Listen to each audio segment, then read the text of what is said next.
Guys आप देख रहे हैं भगवान शिव और भगवान गरुड़ पे सवार हुए भगवान विष्णु भगवान शिव को दर्शन दे रहे हैं। और यहाँ पर सुत जी सप्त ऋषियों को गरुड़ पुराण का अध्ययन करा रहे हैं। गाइस यहाँ देख रहे हैं काशी मरण मुक्ति। अगर काशी में किसी की मृत्यु होती है तो उसे मुक्ति प्राप्त हुआ करती थी, आज भी मुक्ति प्राप्त होती है। और ये हैं भगवान विष्णु गरुड़ पे सवार हुए, शंख चक्र गदा धारण किए हुए हैं। यहाँ पर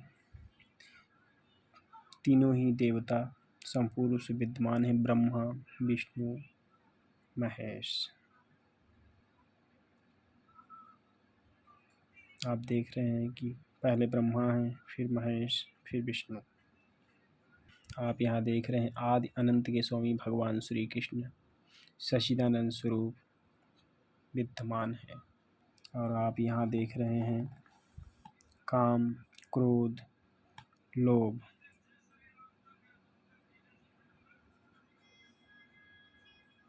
कर्मों का न्याय दंड देने वाले धर्मराज और यमराज दोनों ही विद्यमान हैं। अब हम आपको दिखाते हैं गरुड़ पुराण में जो विद्यमान है, किस कर्म द्वारा कौन सा गति प्राप्त होती है। यह नरक समतल भूमि जैसा दिखता है, तीव्र अग्नि से जलता रहता है। इस नरक का वर्णन देखिए, कहते हैं नरकों का स्वरूप, नरकों में प्राप्त होने वाली विधियां, यातनाएं तथा नरकों में गिराने वाले कर्म एवं जीव की शुभाशुभ गति।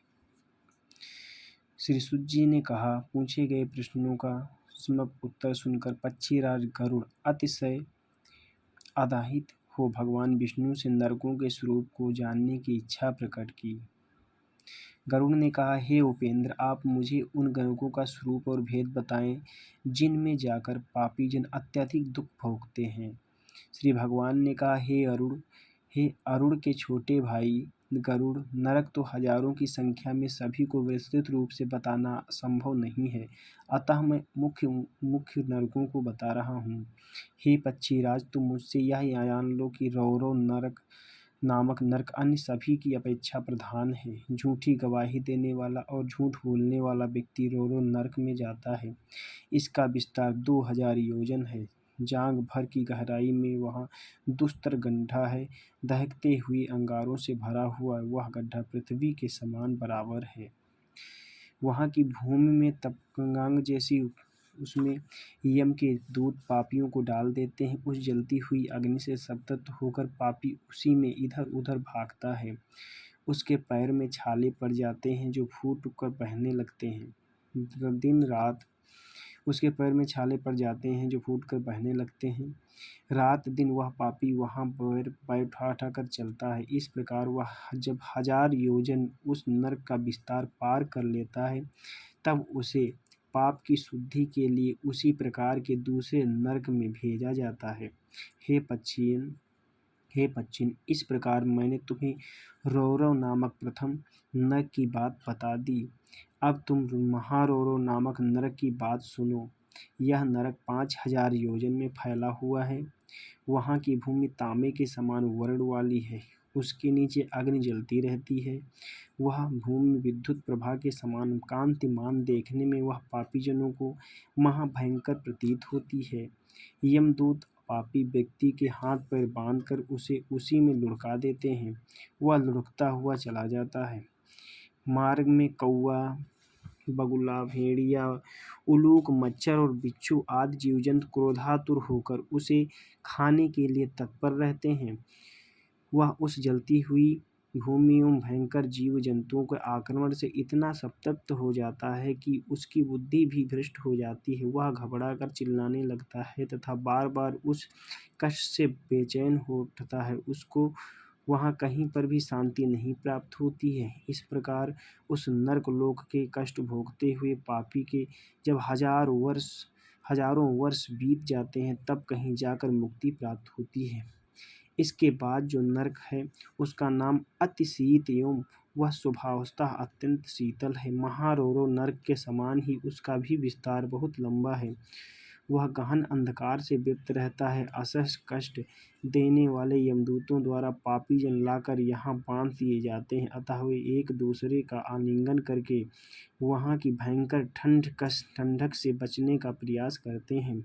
उनके दांतों में कटकटाहट होने लगती है। हे पक्षीराज, उनका शरीर वहाँ की उस ठंड से कांपने लगता है। वहाँ भूख प्यास बहुत अधिक लगती है। इसके अतिरिक्त भी अनेक कष्टों का सामना उन्हें वहाँ करना पड़ता है। वहाँ हिमखंड का वहन करने वाली वायु चलती है जो शरीर की हड्डियों को तोड़ देती है। वहाँ के प्राणी भूख से त्रस्त होकर मज्जा, रक्त, गल रही हड्डियों को खाते हैं। परस्पर भेंट होने पर वे सभी पापी एक दूसरे का आलिंगन कर भ्रमण करते रहते हैं। इस प्रकार उस तमसावृत नरक में मनुष्यों को बहुत से कष्ट झेलने पड़ते हैं।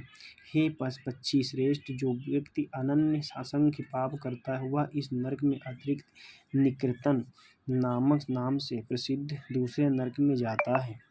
हे खगेंद्र, वहाँ अनवरत कुंभकार के चक्र समान चक्र चलते रहते हैं, जिनके ऊपर पापी जनों को खड़ा करके यम के अनुचरों को द्वारा उंगलियों स्थित कालसूत्र से उनके शरीर को पैर से लेकर सिरोभाग तक छेदा जाता है।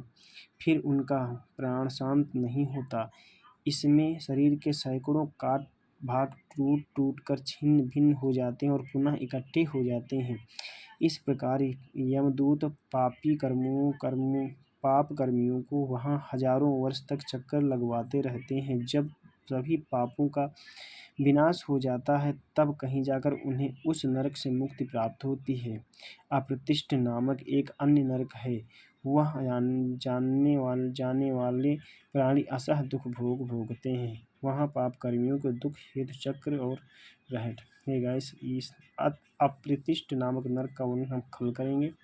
आप देख रहे हैं यह नरक है जहाँ चक्र घूमते रहते हैं। यहाँ पर यम के दूत उनको काट देते हैं हजारों संख्याओं में, फिर भी बाद में जुड़ जाते हैं। ये नरक है रौरव, ये महारौरव। ये ठंडक से जो है ग्रस्त हुआ नरक है, जिसमें व्यक्ति ठंडक से जलाते रहते हैं और आलिंगन करके जीवन अपना व्यतीत करते हैं। तो गाइस, इन नरकों से डरें और अपने कर्मों में सुधार लाएं। ये गरुड़ पुराण है, आप देख रहे हैं। संक्षिप्त गरुड़ पुराण।